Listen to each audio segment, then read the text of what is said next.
Hey aspirants, welcome back. Here is a new course for everyone. Each editorial can become, but here something is different. Okay, we have framed a question for you from editorials.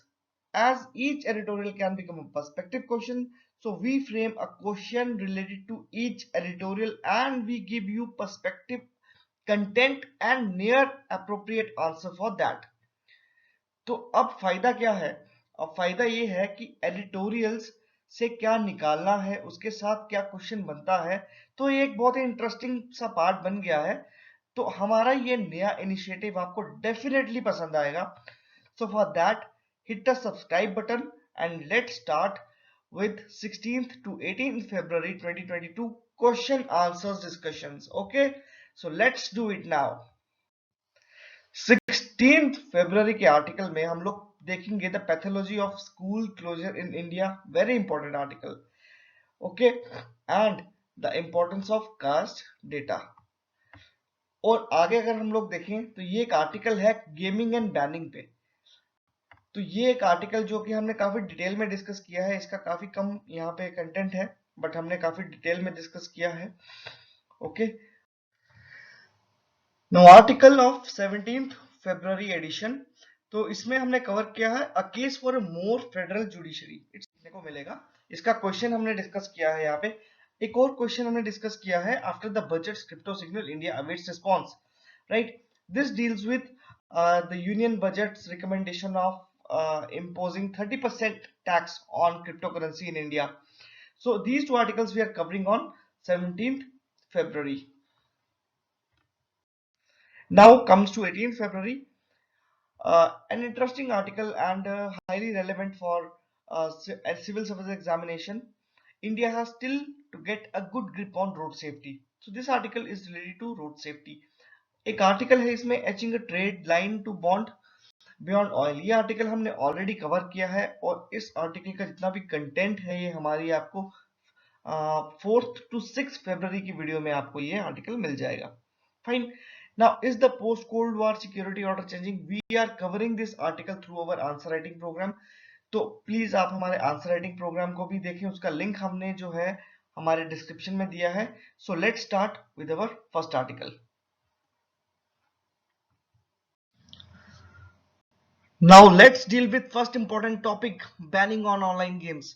इसका theme है online games freedom को violation की यहाँ पे बात हो रही है, फंडामेंटल राइट की वायलेशन की यहाँ पे बात हो रही है।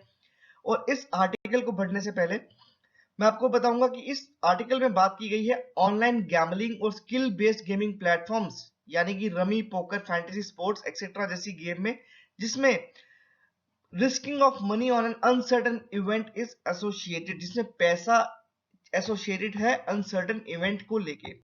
तो अनसर्टन इवेंट है क्या? अगर हम लोग गेमिंग को देखें, there are two type of games. First, a game of skill and second is a game of chance. For example, if we take chess, chess is a game of skill, right, which depends on players' mental expertise. Table tennis depends on players' physical level of expertise rather than chance. Okay. अब game of chance क्या है? Game of chance on the other hand is mostly determined by random type of factor. The use of skill is also there but another factor. For example, chance determines success. तो जो game of chance है उसको यहाँ पे ban करने की बात कर रहे हैं। और many high courts like Karnataka High Court, Madras High Court, Kerala High Courts have struck down all the laws made by the respective state governments for banning online games based on skill and chance. Okay, तो अब question क्या associated है इस article के साथ? तो हम ये देखेंगे कि recently high court stuck down the laws made by state governments which were resorting to ban online games associated with skill and chance critical examine. तो यहाँ पे बात की गई है क्रिटिकली एग्जामिन करने की, means we have to find out the key facts and important issues surrounding a topic. So there are psychological impacts of the online games associated with skill and chance. Illustrate this statement. Psychological impacts क्या है? तो ये इंसान के mental health को कैसे impact करता है, values, family values, moral values को कैसे इम्पैक्ट करता है, उस पर हम लोग पढ़ाई करेंगे इसमें. Fine. So Why are states resorting to ban online games? अगर हम इस क्वेश्चन को डील करते हैं, फॉर एग्जांपल इस क्वेश्चन को, तो हमें सबसे पहले इंट्रोडक्शन लिखनी पड़ेगी जो कि हमने पिछले स्लाइड में देखी। फिर हम लोगों ने लिखना है कि why are states resorting to ban online games? क्योंकि यहाँ पे सबसे पहले क्वेश्चन में ये पूछा गया कि high court stuck down the laws made by some state government which are resorting to ban online games. तो क्यों, why states are resorting to ban online games? उसके बाद हम देखेंगे कि why high courts are striking down the laws made by some state governments।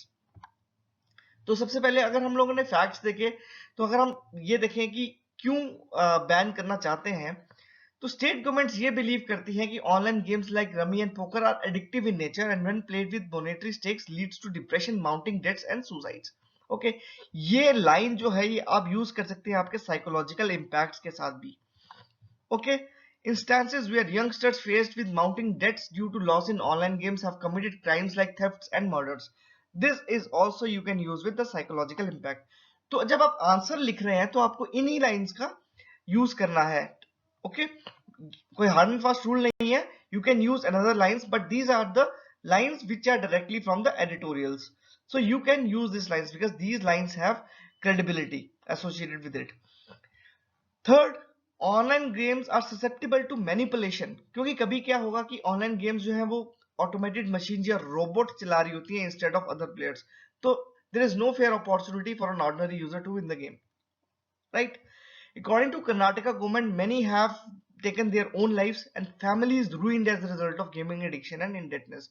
तो अगर सवाल ये करता है कि स्टेट गवर्नमेंट क्यों बैन करना चाहती है, तो these are the 4 highly relevant points which you can use in your answers. Okay, ये कुछ अंडरस्टैंडिंग के लिए पॉइंट्स हैं जो कि आप अपनी अंडरस्टैंडिंग के लिए इसको पढ़ सकते हैं।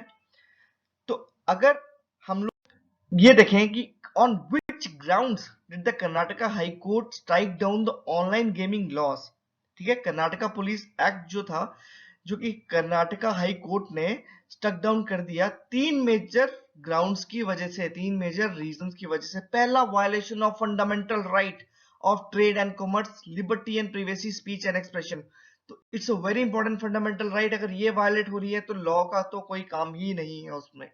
ओके, सो ये आपने पॉइंट जरूर लिखना है, पहला। दूसरा, the law being manifestly arbitrary and irrational so far as it did not distinguish between 2 different categories of games, for example game of skill and chance. अगर हम लोग डिफरेंशिएट नहीं कर पाते क्योंकि अब तक कोई भी स्टेट लेजिस्लेचर का ऐसा कॉम्पिटेंट लॉ नहीं है जो कि ऑनलाइन स्किल बेस्ड गेम्स को डिटरमाइन कर सके, ये बता सके कि एक परफेक्ट डेफिनेशन क्या है ऑनलाइन स्किल बेस्ड गेम्स की। तो अगर आप गेम्स ऑफ स्किल और गेम्स ऑफ चांस को बैन कर रहे हो, तो सबसे पहले आपको ये बताना पड़ेगा कि स्किल बेस्ड गेम्स होती कौन सी हैं। ओके, इस गेम्स को हम लोग डिस्टिंग्विश कैसे करेंगे गेम ऑफ स्किल से? अब स्किल बेस्ड गेम क्या है? अगर हम लोग ऑनलाइन देखते हैं skill based games, for example you play some game of cricket, okay, with computer, तो ये एक स्किल बेस्ड गेम है। या और you can play any other game which is skill based associated which use your mental expertise, but government first have to distinguish between the what is the skill based games and what is the chance based games। सबसे पहले एक distinguishing factor बनाना पड़ेगा। The court held that games where substantial effort, knowledge and skill is required are different from games of mere luck or chance। तो court ने ये भी कहा कि जो गेम्स जो कि टोटली लक या चांस पे डिपेंड करती है उसमें भी एफर्ट, नॉलेज और स्किल चाहिए। So that's why this law is not valid.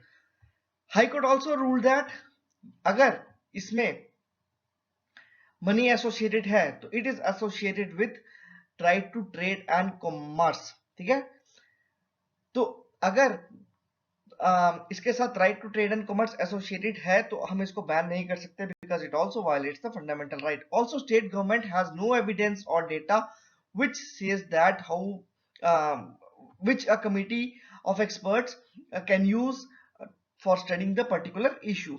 okay, अब जैसे मैंने आपको बताया कि ये जो लॉ है already freedom of expression, right to liberty and privacy जो कि हमारी कॉन्स्टिट्यूशन गारंटी देती है इन फंडामेंटल राइट्स का, उसको अगर भी वायलेट कर रहा है तो हम लोग इस लॉ को इंप्लीमेंट नहीं होने दे सकते।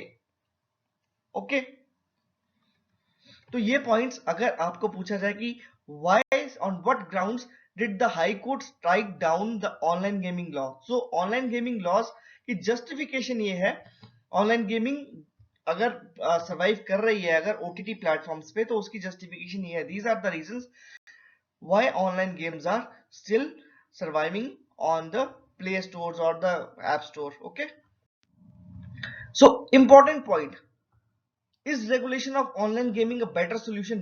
Of course, never ban, always regulate.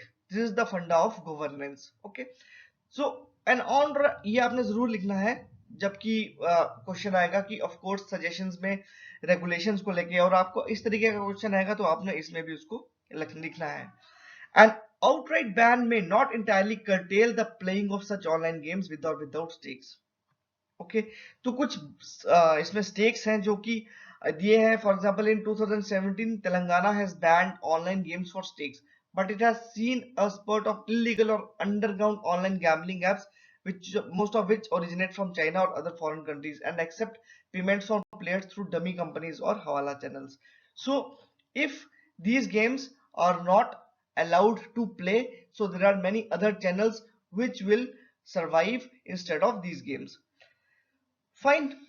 So what are the points, अगर क्वेश्चन में पूछा जाता है कि important points when asked for suggestions, अगर क्वेश्चन में पूछा जाता है कि what is your suggestions, okay, what are your suggestions for handling this issue, तो क्रिटिकली एग्जामिन में आप ये वाले पॉइंट्स को अवॉइड करेगा कीजिएगा. जब डिस्कस बोला गया कि डिस्कस करो, तो आप लोग अपनी सजेशंस भी दे सकते हैं, या सजेस्ट मेजर्स के लिए बोला गया, या गिव योर ओपिनियंस के लिए बोला गया, तो आप ये पॉइंट्स भी दे सकते हो. these are self explanatory points which you can directly read and implement in your answer. Now what is the way forward? Okay, so instead of complete ban, one could look at licensing and regulating the industry with various checks and balances such as diligent KYC and anti-money laundering processes. And one most important thing, and there is an addictive element associated with the online gaming, but that does not mean there is no individual freedom and choice at all. ये बहुत important line है जो कि हमें इस answer में जरूर लिखनी है in our conclusion. Okay, so guys, let's deal with another article, the pathology of school closure in India. Okay, so this article deals with reopening of school after pandemic, right? So schooling is a state subject. Okay, it comes under state list. So this article is somehow important for state civil services exams. Of course UPSC का mains तो हो गया है, लेकिन state civil services के mains जो कि अभी होने वाले हैं, उनमें ये क्वेश्चन काफी प्रोमिनेंटली पूछा जा सकता है. तो reluctant means they are feeling, they are unwilling or hesitant to reopen after pandemic. Discuss the ways for strengthening in-person teaching यानी कि offline teaching and the way forwards associated with it. तो ऐसे question में आपको सबसे पहले ये देखना है कि why they are feeling reluctant and what is the condition of the country for reopening the school after pandemic. So introduction ऐसे क्वेश्चन में लिखना बहुत जरूरी होती है, जो कि आप इंट्रोडक्शन ऐसा लिख सकते हैं. अकॉर्डिंग टू ये UN report, India has become the country with second longest COVID-19 pandemic linked school closure in the world, next only to Uganda. There was impact of school closure on learning losses. However, there has been very few limited discourse on why Indian states continue to remain reluctant to reopen schools, even though scientific evidences support to reopening of schools.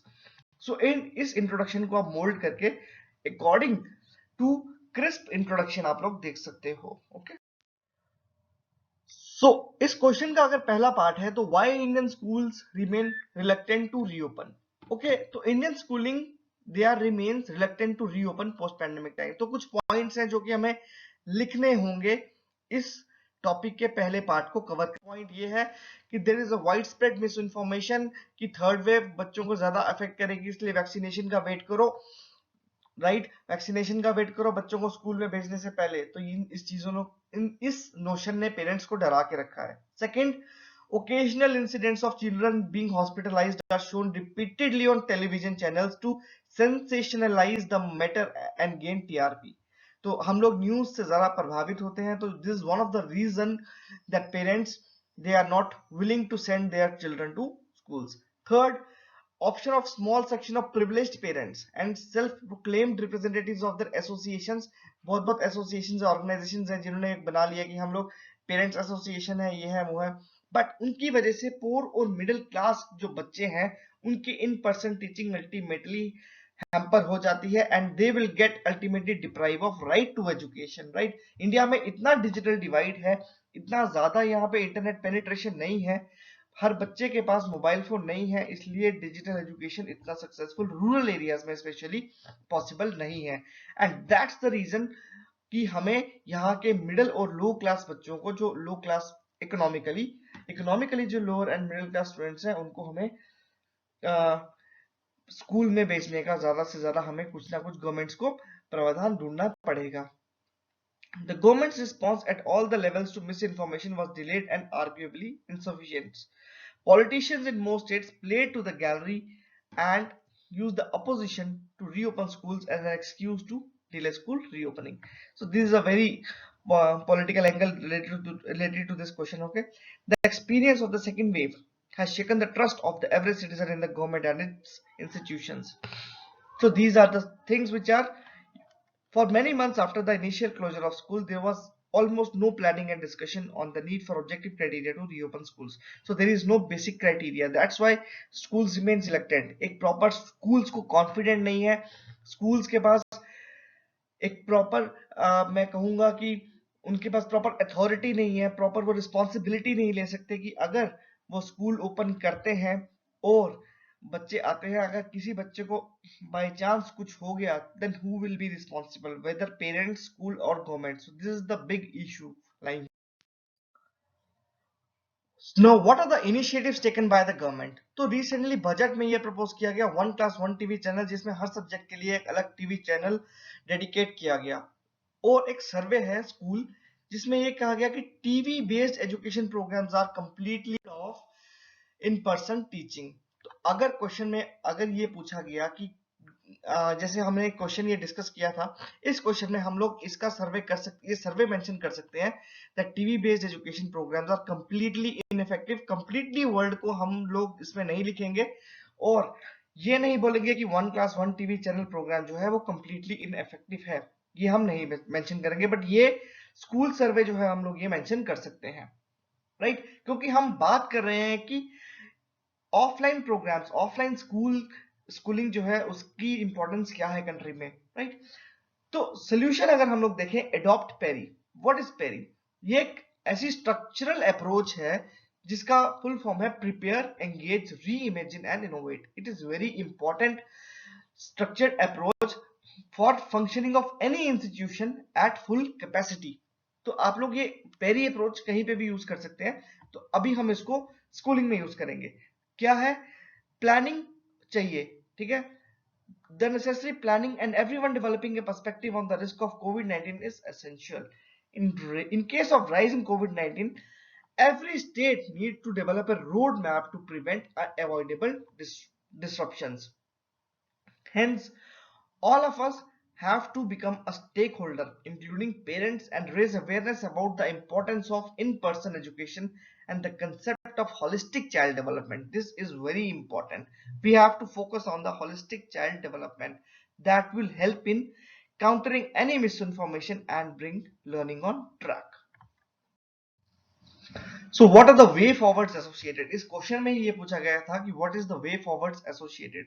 So बहुत सारे school जो हैं, जैसे कि anganwadi, pre nursery, nursery, primary schools in many states should be opened urgently because the foundational, if the foundational schools are closed, the foundation education is closed, then it will impact the holistic child development. क्योंकि जो बच्चे की जो असली growth होती है वो pre nursery, nursery या प्राइमरी स्कूल में ही होती है। माइंड की जो असली डेवलपमेंट है, अगर वो ही सही से नहीं हो रहा तो ultimately what will impact, it will impact their holistic development, right.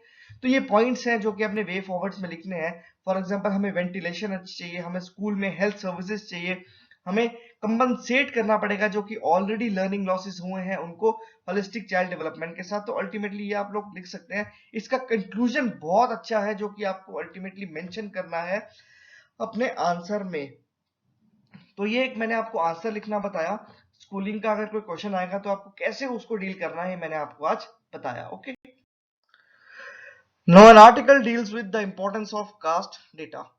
अब पर्टिकुलर इलेक्शंस के टाइम पे एक पॉलिटिकल पार्टी ये कहती है कि अगर हम लोग पावर में आ गए तो हम एक पर्टिकुलर कम्युनिटी को रिजर्वेशन प्रोवाइड करेंगे in certain category of exam, in certain types of exams.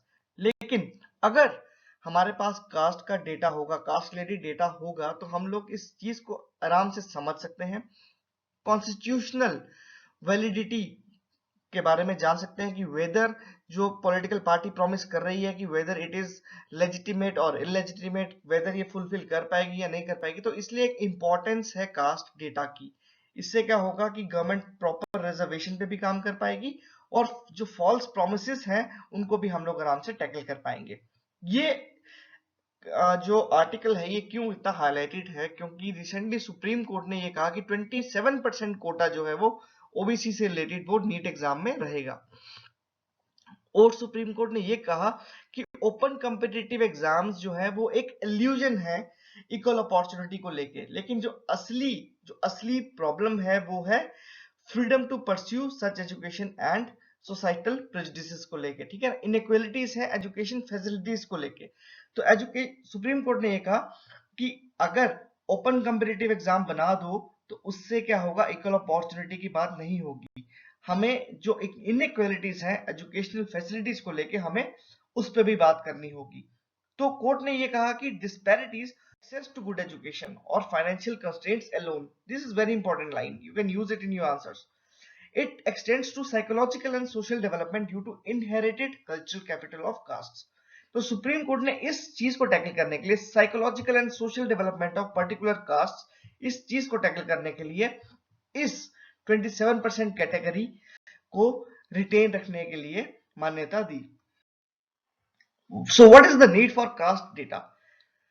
सो बहुत सारे लोग जो है वो कास्ट टाइप बेस्ड रिजर्वेशन को अपोज करते हैं और डिमांड करते हैं कास्टलेस सोसाइटी।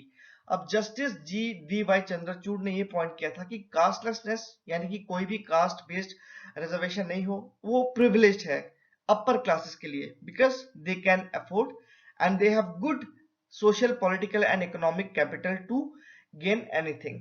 लेकिन उन्होंने अपनी ही बात को काउंटर करते हुए ये बोला कि individuals who belong to the lower caste must retain their caste identity in order to claim the benefits of measures such as reservations which recognize historic arm।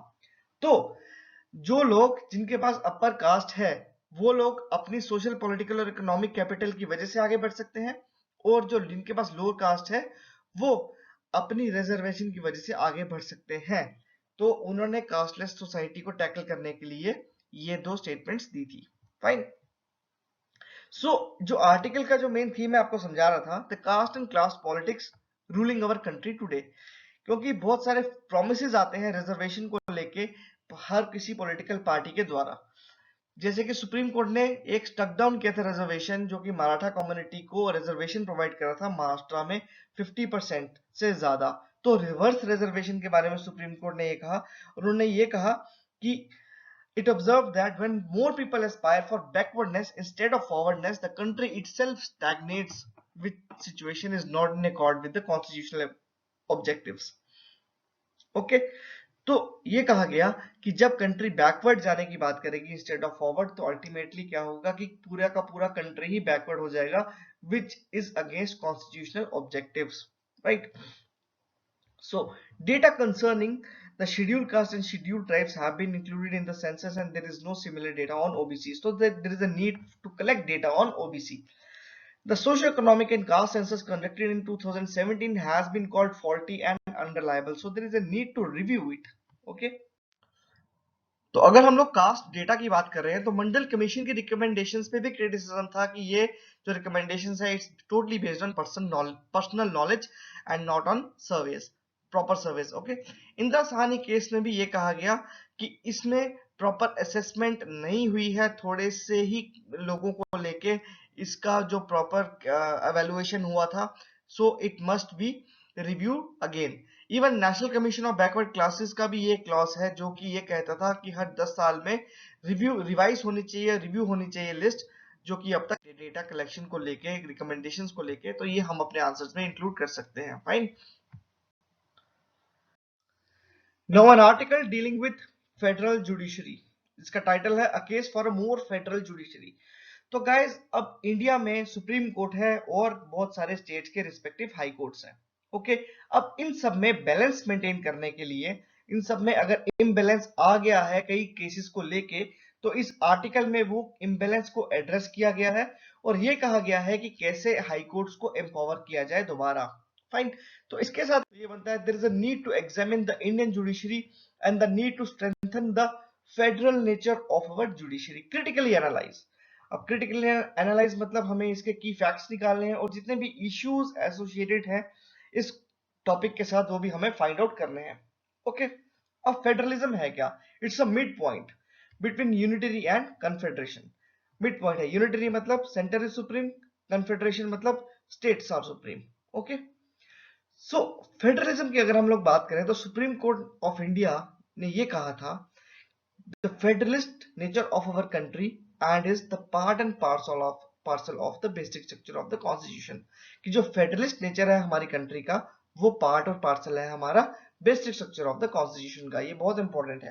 According to the A V Dicey the essential characteristic of federalism is limited executive, legislative and judicial authority distribution. Okay, तो distribution of powers between executive, legislative and judiciary authority, ये एक federalism का बहुत ही essential characteristics है। लेकिन अभी बहुत सारी डिबेट्स होने लगी हैं फेडरल स्ट्रक्चर को लेके in relation to the legislature and executive, hence there is a need to examine the Indian judiciary and the need to strengthen the federal nature of our judiciary. Okay, अब बहुत सारी debates आने लगी हैं। Federal nature जो है अभी state और सेंट्रल गवर्नमेंट्स के बीच में काफी ज्यादा मतभेद हमें देखने को मिलते हैं। Hence there is so much of tension between the legislative and the executive part. इससे पहले कि हमें जुडिशरी में भी हमें काफी ज्यादा रिफ्ट देखने को मिल जाए तो हमें उसको स्टडी करना पड़ेगा। ओके, वैसे तो जुडिशरी में रिफ्ट्स आएंगे नहीं क्योंकि judiciary is totally based on constitutional, there is everything written over there, लेकिन फिर भी हमें भी उसकी नेचर को स्टडी करना पड़ेगा। अगर इस क्वेश्चन को डील करना है तो सबसे पहले आपको इंडियन जुडिशरी को यहाँ पे डिफाइन करना है, जो कि आप सबको पता है। Being an aspirant you all know that what is the federal judicial system of our country, so it comprises of supreme court and the high court. Okay, तो बी आर अम्बेडकर साहब ने एक बहुत अच्छी बात की थी कि Indian federation has a dual polity. Polity Indian federation की ड्यूल है, लेकिन जुडिशरी इंडिया की ड्यूल नहीं है। High court and supreme court came from one single integrated judiciary. तो वन सिंगल इंटीग्रेटेड जुडिशरी है जो कि काम कैसे करती है, one supreme court and number of high courts, and they have jurisdiction and provide remedies in all cases arising under the constitutional law, the civil law or the criminal law। तो ये बहुत अच्छी डेफिनेशन है जब भी आपको जो Indian judiciary की जो नेचर है अगर वो आपको डिफाइन करने की बात की गई तो। Okay, so the Indian constitution envisaged the equality of power of high court judges and the supreme court judges, with a high court judge not being a subordinate of a supreme court judge। ये बहुत important constitutional provision है जो कि हमें बताया गया है। But on many occasions the supreme court has reiterated that it is superior to the high courts only in the appellate sense, मतलब by in the case of appeal it is superior to the high court। So what are the instances where the supreme court overpower high court? अगर हम लोग critically examine कर रहे हैं तो हमें एक दो एग्जांपल जरूर दे देनी चाहिए अपने आंसर को क्रेडिबल बनाने के लिए। सो कोलिजियम सिस्टम अगर हम लोग बात करें तो यहाँ पे जो अपॉइंटमेंट होती है जजेस की और chief justice of high court की वो सुप्रीम कोर्ट करता है, राइट। ये आप प्लीज कमेंट में देंगे मुझे कि कैसे हाई कोर्ट और हाई कोर्ट के जज की और हाई कोर्ट के चीफ जस्टिस की अपॉइंटमेंट होती है, ये आप प्लीज कमेंट में लिखेंगे। It also has the power to transfer जजेस, right, and chief justice from one high court to another high court. तो यहाँ पे सुप्रीम कोर्ट की जो पावर है वो हाई कोर्ट से ज्यादा है। Now the parallel judicial system of courts and tribunal. Successive governments have passed laws that create parallel judicial system of courts and tribunal which provide for direct appeals to the Supreme Court bypassing the High Court. For example, Competition Commission, Company Law Tribunals, ये बहुत सारे हैं जहाँ पे हम लोग direct appeal कर सकते हैं हाई कोर्ट को, सॉरी सुप्रीम कोर्ट को, bypassing high courts. Hence supreme court has more power than the high court. Intervention of the supreme court in the matters of local importance, जबकि local importance maximum times पे high court को solve करने चाहिए, लेकिन बहुत सारे cases में direct appeal कर दी जाती है सुप्रीम कोर्ट में. जैसे मैंने आपको बताया कि सुप्रीम कोर्ट कहता है कि it has more powers when it comes to appellate jurisdiction. तो बहुत सारे केसेस में सुप्रीम कोर्ट लोकल इंपॉर्टेंस वाले लॉज को भी सुनता है. फॉर एग्जांपल 2018 में पिटीशन फाइल की गई थी सुप्रीम कोर्ट में to curtail the Deepawali celebrations, and supreme court ने इस पिटीशन को सुना भी और डायरेक्शंस भी इशू की. So there is a need to strengthen the federal nature of the Indian judiciary. Why? क्योंकि क्वेश्चन इसी से रिलेटेड देना है. So there is a need to strengthen. अब बात ये आई है, a robust federal judicial system is the basic requirement of a federal state. Indian is a federal country. Hence, we need a robust federal judicial system which interprets the constitution to adjudicate upon the rights of the federal units and the central unit and between the citizens and these units. तो एक federal judicial system की चाहिए जिसमें हमें proper balance चाहिए जो कि हम लोग इंटरप्रेट कर सके कॉन्स्टिट्यूशनल लॉज के द्वारा फेडरल यूनिट्स और सेंट्रल यूनिट्स के कन्फ्लिक्ट को और सिटीजंस और उनसे एसोसिएटेड कन्फ्लिक्ट्स को. Okay, a delicate balance is required to maintain balance between the Supreme Court and the High Court in order for the constitutional structure.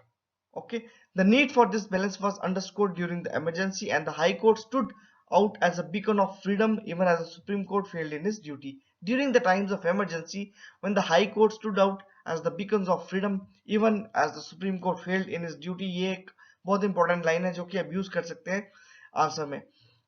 अगर हम लोग बात करें कि यूनाइटेड स्टेट्स में ऐसा बहुत बार देखा गया कि जहां पे जो सुप्रीम कोर्ट है वो काफी सारे लॉस जो सेंट्रल गवर्नमेंट ने बनाए होते हैं उसको अप्रूव कर देता है, जबकि स्टेट गवर्नमेंट ने जो बनाए होते हैं उनको रिजेक्ट कर देता है. तो दिस मींस कि जो यूनिटरी फॉर्म ऑफ गवर्नमेंट है वहां पे सेंट्रल जो जुडिशरी बॉडी है यानी कि सुप्रीम कोर्ट वो ओवर पावर करती है as compare to high courts, लेकिन ऐसा फेडरलिज्म में नहीं है. ओके, तो अब अगर हम लोग इसका वे फॉरवर्ड देखें, ये 4 पॉइंट्स आप जरूर अपने आंसर में मेंशन कर सकते हैं. ओके, तो वे फॉरवर्ड अगर हम लोग इसका देखें तो एनालिसिस ये निकलती है, all central units have a natural tendency to aggrandize power to themselves from the state unit. हर कोई चाहता है, हर सेंट्रल यूनिट ये बोलता है कि हमारे पास ज्यादा पावर है as compare to state unit, believing that centralisation enables them to discharge their duties more effectively in relation to the entire state. But in reality, the weakening of the state unit sets off a weakening of the entire body of the states, which gradually ossifies into an irreversible decay. Hence, we have to recognize the importance of self-negation and restore the federal balance by re-empowering the Supreme Court in the interest of the nation. This is very quick and very crisp analysis of this topic, and hence you can use it in your answers when it comes to the federal nature of the Indian judiciary. An article dealing with the road safety in India, right? And it has a title, India has still to get a good grip, appropriate title. Okay, तो अगर हम लोग इसका question देखें तो ये बनेगा, critically examine the situation of road safety in India and suggest the measures to prevent the road accidents. तो इसमें हमने दो चीजों पे फोकस करना है, फर्स्ट critically examine, दूसरा suggest the measures. तो सबसे पहले अगर हम लोग क्रिटिकली एग्जामिन करेंगे तो हम लोग क्या देखेंगे, हमें की फैक्ट्स और इश्यूज जो है उसके एसोसिएटेड वो हमें फाइंड आउट करने हैं. Then we have to suggest the measures. तो इस टाइम पे अगर कोई ऐसा क्वेश्चन आता है जिसमें आपको मेजर्स सजेस्ट करने हैं, देन व्हाट टू डू. इसमें गवर्नमेंट्स की कई सारी पॉलिसीज हैं, कई सारी स्कीम्स हैं, पॉलिसीज हैं, ट्रैफिक मैनेजमेंट की तरफ से गाइडलाइंस हैं, वो हम लोग ज्यादा प्रेफर करते हैं यहाँ पे लिखने के लिए to prevent road accidents. Okay, so what is the introduction. Introduction में आप ये पॉइंट्स ऐड करो so that you will get a credibility to your answer. It will give factual perspective to your answer. Okay, अगर ये question 250 words का आएगा तो हमें काफी बेनिफिट रहेगा, या 150 वर्ड्स का भी आएगा तो काफी बेनिफिट रहेगा कंप्लीट करने में. Fine. So if you can see what is the present condition about road safety in India, तो ये first to your answer. Okay, now if you can see what are the court directives about road safety, this you definitely have to mention in your answer, क्योंकि supreme court of India ने जब एक petition सुनी थी और उन्होंने एक committee constitute करने का ऑर्डर दिया था जिसका नाम था committee on road safety under the chairmanship of Justice K.S. Radhakrishnan. So you can write few of the directives given by the Supreme Court. Okay, सब लिखने की जरूरत नहीं है, but जैसे Constitution of a State Road Council, State Road Safety Council, setting up of a road safety fund, notification of a road safety action plan, ये सब आप लिख सकते हो. Okay. Now, what are the gaps in road safety in India? So, deterrent provisions. Okay, the Motor Vehicles Act of 1988 was partially amended in 2019 August, which made traffic violations more stringent. Traffic violations पे बात की गई. However, most states did not increase the corresponding compounding traffic violations fee, and the increase was criticized, and people protest on the pretext that the paying capacity of the average Indian was still limited. तो fine बढ़ाने से ज्यादा इन्होंने road safety पे अगर ध्यान दिया होता तो वो एक ज्यादा बेटर रहता. Insufficient manpower. तो अगर हम लोग ये देखेंगे कि the enforcement of manpower that is available is insufficient to deal with the steadily increase volume of traffic. So this is the very valid gap which we are facing today. And adequate funds, unfair service conditions. So these points you can write while addressing the gaps. इस lines को हम बड़ा करके इसलिए लिखते हैं so that you will get to know the crux of, you can get to know the essence of each and every point. But while writing answer, you have to crisp that lines. You have to make sure that you are writing each and every word of the answer in a very appropriate way. बड़े बड़े jargons, बड़ी बड़ी lines, बड़े बड़े paragraphs लिखने की जरूरत नहीं है. Okay, so no proper implementation of guidelines, ये हम लोग बाद में लिखेंगे जब हम लोग चैलेंजेस लिखेंगे. In India, there is no focus on improving the driving skill of drivers and change the casual attitude of other road users towards road safety. एक बहुत इंपॉर्टेंट है ये. और getting a driving license is not a difficult task. ये हम लोग सब challenges में लिख सकते हैं और gaps में भी लिख सकते हैं, क्योंकि guidelines तो है but proper implementation नहीं है. अब जो क्वेश्चन में पूछा गया था, what are the steps needed to be taken to prevent road accidents, these are the steps which you can definitely write in your answer. Okay, so what is the way forward? A number of steps have been taken by the Ministry of Road Transport and National Highways to improve the state road safety scenario in the country. Lives cannot be lost at the cost of poor enforcement of the traffic laws. However, unless the states and the center are on the same page in improving the strengthening the infrastructure of states by enabling more funds, merely and not only fixing targets will not be pragmatic approach to reduce the road accident fatalities. तो एक holistic approach चाहिए so that we can take appropriate measures against the traffic accidents. Now an article which deals with the cryptocurrency in India, right? So अभी हमने ये देखा कि budget 22-23 में government ने ये अनाउंस किया कि 30 इंडिया में. ओके, तो इसका हमने ये एक assumption मान लिया that crypto is legal in India. Fine, but what is the impact of taxing cryptocurrency in India? ये एक बहुत बड़ा सवाल है. तो अगर हम लोग इसका क्वेश्चन देखें तो ये एक काफी ब्रॉड क्वेश्चन बनता है, right? So what are the issues associated with India's cryptocurrency policy? What are the possible impacts of decision to tax cryptocurrency and concerns associated with it? What are the reforms that need to be taken in relation to cryptocurrency in India? So there are three questions associated with this. तो अगर हम लोग इस content को देखेंगे तो हमें इन तीन क्वेश्चंस का कंटेंट मिलेगा, हमें इस तीन सवालों को हैंडल करने का कंटेंट मिलेगा.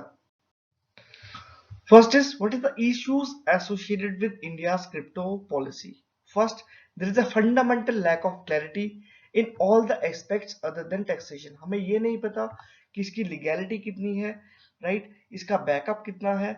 हमें सिर्फ इतना पता है कि हमें जितना भी गेन मिलेगा उसका बस हम लोग 30% गवर्नमेंट को पे करेंगे.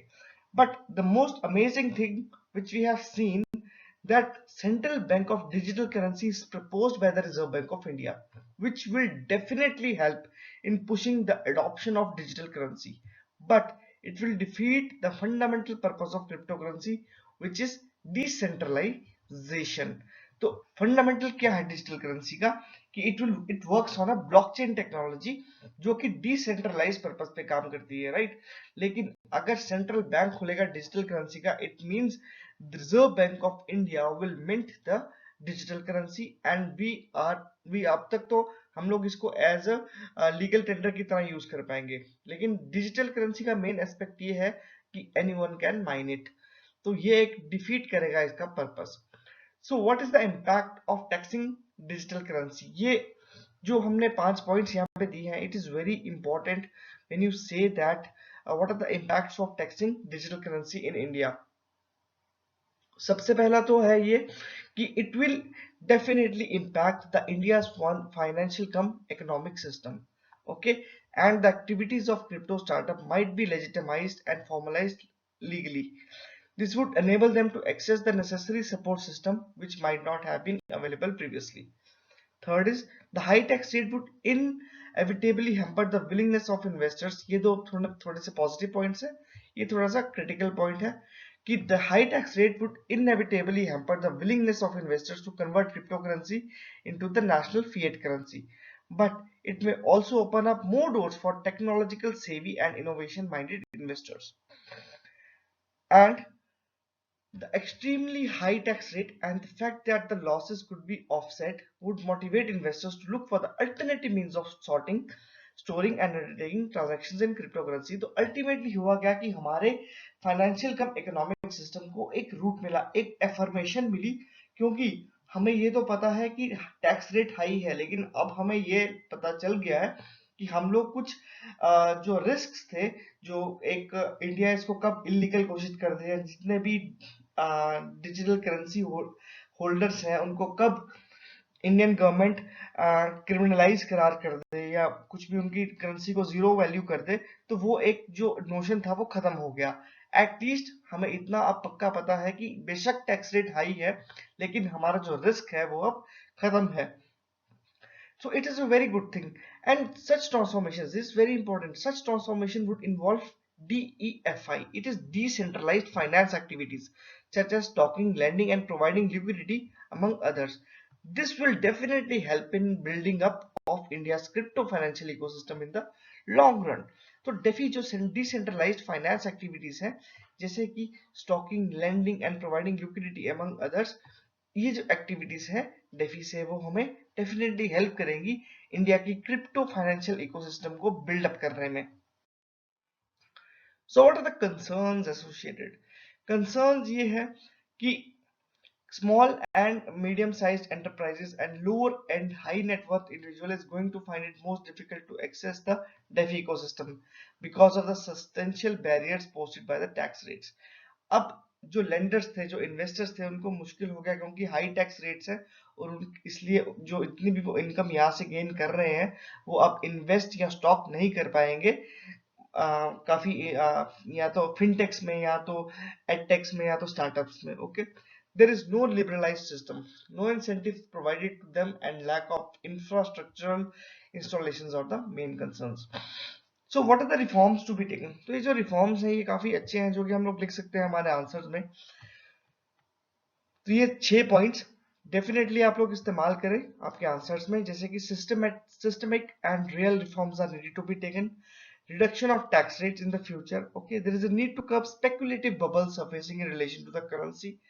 More rigorous regulations. Of course, our country needs more rigorous regulations to prevent hawala as well as other kind of illegal activities done through the cryptocurrency exchange. Obviously, the incorporation of insights from seasoned partners from international communities, and engaging those individuals for the insights and advice on the best practices associated with the cryptocurrency policy making. एक आराम से government को एक campaign भी चला सकती है, एक अवेयरनेस प्रोग्राम चला सकती है, जिससे कि क्रिप्टो करेंसी पॉलिसी मेकिंग और crypto currency handling plus crypto currency transaction, इन सब पे अवेयरनेस मिल सके लोगों को।